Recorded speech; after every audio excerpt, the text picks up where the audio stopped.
Excelente noche tengan todas y todos. Gracias por acompañarnos en una emisión de Enigmas, un podcast creado para abordar temas esotéricos y también donde pondremos bajo la lupa aquellos grandes misterios que hoy en día continúan sin resolverse. Yo soy tu amigo Adrián Muñiz. Y comenzamos. El culto a la Virgen de Guadalupe nació en la recién conquistada Nueva España. Según la tradición, en territorios que apenas una década atrás eran conocidos como México Tenochtitlan, un indígena de nombre Juan Diego Cuauhtlatoatzin se encontró con la Virgen María, que en náhuatl le pidió construirle un templo que años más tarde se convirtió en la Basílica de Guadalupe. Aproximadamente medio milenio después, ese templo, enclavado en el Cerro del Tepeyac, al norte de la Ciudad de México, se convirtió en el segundo sitio más visitado por todos los católicos, solo detrás de la Basílica de San Pedro en la Ciudad del Vaticano. En las vísperas del 12 de diciembre, Día de la Virgen de Guadalupe, haremos un conteo sobre algunas cosas que probablemente no sabías sobre esta figura religiosa nacida en los albores del México actual. El documento que relata las apariciones. La primera vez que se habló de Juan Diego fue en un documento redactado en 1649 por Luis Lasso de la Vega y fue conocido como el gran acontecimiento con que se le apareció la Señora Reina del Cielo Santa María, nuestra querida Madre de Guadalupe, aquí cerca de la Ciudad de México, en el lugar nombrado Tepeyac. Cuando la Virgen Morena se le apareció al nativo Juan Diego en el cerro del Tepeyac, la Virgen Guadalupe se habría dirigido a él en el lenguaje náhuatl y le habría instruido que levantara un templo allí mismo. Justamente, ese sitio era utilizado por los indígenas mesoamericanos para venerar a su diosa Tonantzin. La historia dice que en diciembre de 1531, un hombre llamado Juan Diego iba a misa y a sus clases de catecismo, cuando en el cerro del Tepeyac una voz le habló y le dijo: «Juanito, el más pequeño de mis hijos, yo soy la siempre Virgen María, Madre del verdadero Dios por quien se vive. Deseo vivamente que se me construya aquí un templo, para en él mostrar y prodigar todo mi amor, mi compasión, auxilio y defensa a todos los moradores de esta tierra y a todos los que me invoquen y en mí confíen. Ve donde el señor obispo y dile que deseo un templo en este llano. Anda, pon en ello todo tu esfuerzo». De acuerdo a la tradición oral mexicana y algunos documentos guardados en el acervo histórico del Vaticano, Juan Diego era un indígena chichimeca que nació a finales del siglo XV y se encontró con la Virgen al menos 4 veces, entre el sábado 9 de diciembre y el martes 12 de diciembre de 1531, cuando tenía 57 años de edad. Para el 12 de diciembre de 1531, la Virgen se volvió a aparecer a Juan Diego para pedirle que llevara al obispo Fray Juan de Zumárraga una señal de su aparición y pudiera construirle en aquel lugar una ermita para venerarla. Desde entonces, la imagen de la Virgen de Guadalupe ha estado en este sitio y está relacionada directamente con el desarrollo religioso y social de nuestro país. El Cerro del Tepeyac también era el punto en el que los indígenas de la zona adoraban a la figura de Tosi-Tonantzin, que en náhuatl se traduce como Nuestra Madre Venerada. Para los primeros años de la conquista, los españoles temieron que el culto fuera a extenderse entre los nuevos súbditos de la corona ibérica. Se cree que la aparición de la Virgen en esta zona fue una forma de adecuar el culto existente a Tonantzin a las tradiciones cristianas recién impuestas. Por esta razón, se cree que la aparición de la Virgen fue una manera de adecuar el culto hacia la Madre Venerada y así acoplarla a las tradiciones católicas. Tonantzin entonces significa Nuestra Madrecita o Nuestra Madre Adorada y se trata de un diminutivo reverencial, por lo que la adoración de la Virgen de Guadalupe se encuentra íntimamente entrelazada con la de aquella diosa de los nativos mesoamericanos. Sin embargo, el origen del nombre Guadalupe es ambiguo y aún hoy en día continúa siendo un enigma. Hay teorías que sitúan su nacimiento en el mundo árabe que decantó en su variante en español. Podría provenir de Wad al-Hub, río de amor. El río Guadalupe, en Extremadura, habría devenido en el de la patrona de México. La otra posibilidad podría ser en la lengua náhuatl del vocablo Cuatlalope, que significa aplasta a la serpiente, cuatl serpiente a preposición y lope aplastar, con la que Juan Diego se habría referido a la aparición que dijo tener. Existe la posibilidad de que sea una coincidencia, donde ambas etimologías llevaron a la creación de palabras muy similares que se volvieron las mismas con el paso del tiempo. Acerca del misterio de la tilma de Juan Diego, aunque también se le conoce como ayate, lo correcto es que se trataba de una tilma. La tilma es una prenda de vestir de las cuales se conocen unos 20 diseños gracias a algunos códices, de acuerdo con el antropólogo Antonio Peñafiel, y se distingue porque era mucho mayor en tamaño y servía para distinguir los rangos de quienes las portaban en el México prehispánico, principalmente por sus dibujos y colores.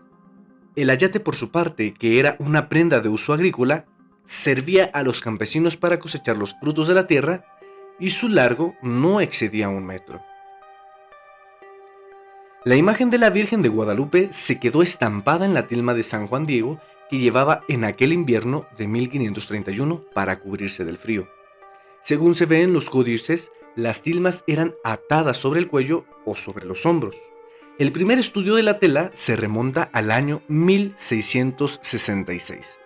Algunos pintores de aquel tiempo obtuvieron el permiso para examinar atentamente la tilma y con sorpresa constataron que la pintura no tenía una preparación de fondo y por lo tanto era imposible pensar que la imagen hubiera sido pintada al óleo o al temple.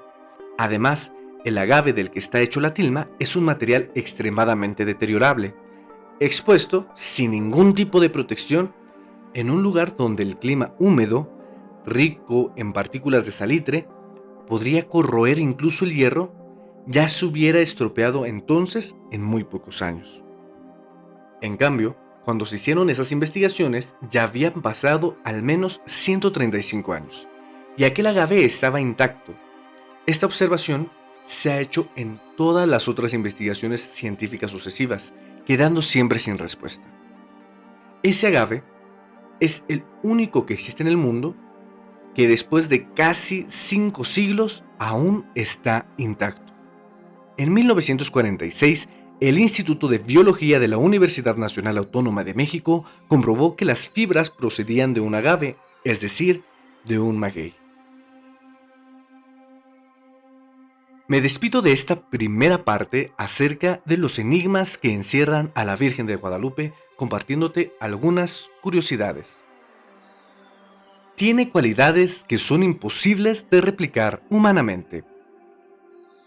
Hecha principalmente de fibras de cactus, una tilma era típicamente de muy baja calidad y tenía una superficie áspera, haciéndola muy difícil de usar, mucho menos de pintar sobre ella una imagen que pudiera perdurarse.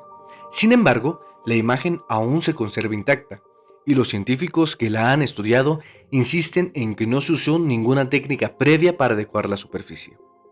La superficie donde se aprecia a la Virgen de Guadalupe es muy suave, como la seda. La parte en donde no está la imagen sigue siendo áspera y tosca.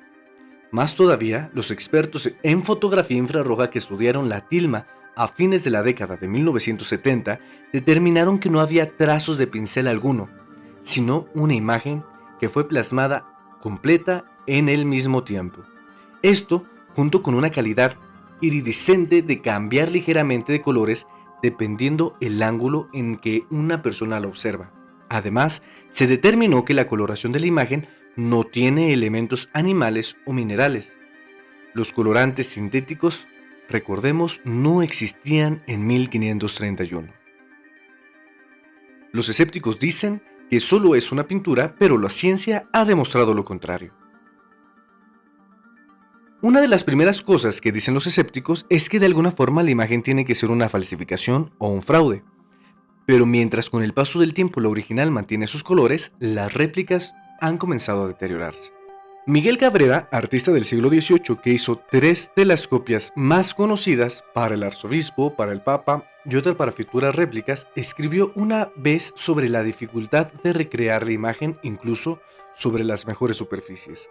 Cuando el doctor Carlos Fernández de Castillo, médico mexicano, examinó la tilma, encontró una flor de 4 pétalos sobre el vientre de María. Los aztecas llamaban la flor Nahuaeolín y era el símbolo del sol y de la plenitud. Después de más exámenes, Fernández de Castillo concluyó que las dimensiones del cuerpo de Nuestra Señora en la imagen eran los de una madre por dar a luz. Finalmente, una de las atribuciones más comunes y descubrimientos más reportados es el de los ojos de la Virgen en la imagen. El doctor José Ace Tonsman, un oftalmólogo peruano, estudió los ojos de la imagen con una magnificación de 2500 veces y fue capaz de identificar hasta 13 individuos en ambos ojos en diferentes proporciones, así como el ojo humano reflejaría una imagen. Y esto parece indicar entonces que podría ser una captura del momento exacto en el que Juan Diego desplegó la tilma ante Fray Juan de Zumárraga. Parece ser prácticamente indestructible. 2 eventos distintos han amenazado la tilma a través de los siglos. Uno de ellos ocurrió en 1785 y el otro en 1921. En 1785, un trabajador estaba limpiando el recubrimiento del vidrio cuando accidentalmente derramó solvente de ácido nítrico sobre una gran porción de la imagen. La imagen y el resto de la tilma, que debió haberse corroído casi instantáneamente por el derrame, se autorrestauró con el paso de 30 días y permanece intacta hasta el día de hoy, con solo unas pequeñas manchas en lugares donde no está la imagen. En 1921, un sujeto anticlerical escondió 29 varas de dinamita en un jarrón de rosas y lo puso ante la imagen dentro de la Basílica de Guadalupe. Cuando la bomba explotó, casi todo, desde el piso hasta el reclinatorio de mármol, voló. La destrucción incluso alcanzó a ventanas 150 metros de distancia. Sin embargo, la imagen y el vidrio a su alrededor permanecieron completamente intactos. El único daño que ocurrió cerca a la tilma fue un pesado crucifijo de bronce que terminó doblándose hacia atrás. Un ojo real.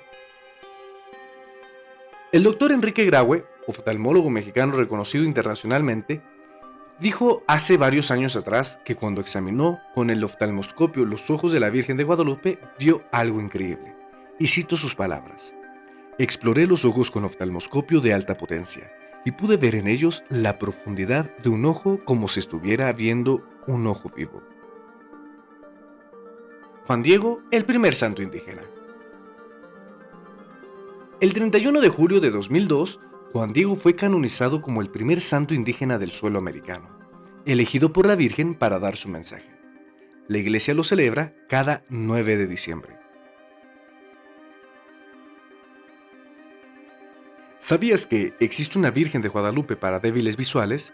El 9 de diciembre de 2009, el entonces cardenal Norberto Rivera Carrera develó una imagen de la guadalupana de color blanco elaborada con fibra de nylon de alta resistencia, la cual se encuentra a un costado de la puerta 2 de la nueva basílica cerca de los confesionarios. La imagen, de 1,20 m de altura, fue realizada por el artista italiano Franco Faranda y bendecida por el Papa Benedicto XVI. La imagen es una copia fiel de la tilma original de Juan Diego, cuyos detalles fueron obtenidos por el artista a través de fotografías en alta resolución. Junto a esa imagen se encuentra un texto en braille que explica su historia y simbolismos, entre ellos las estrellas en el manto y un vientre abultado enredado con un cinto que es símbolo de maternidad entre los pueblos indígenas. Es así como llegamos al final de este podcast. No te pierdas la segunda parte acerca de los enigmas que encierran a la Virgen de Guadalupe.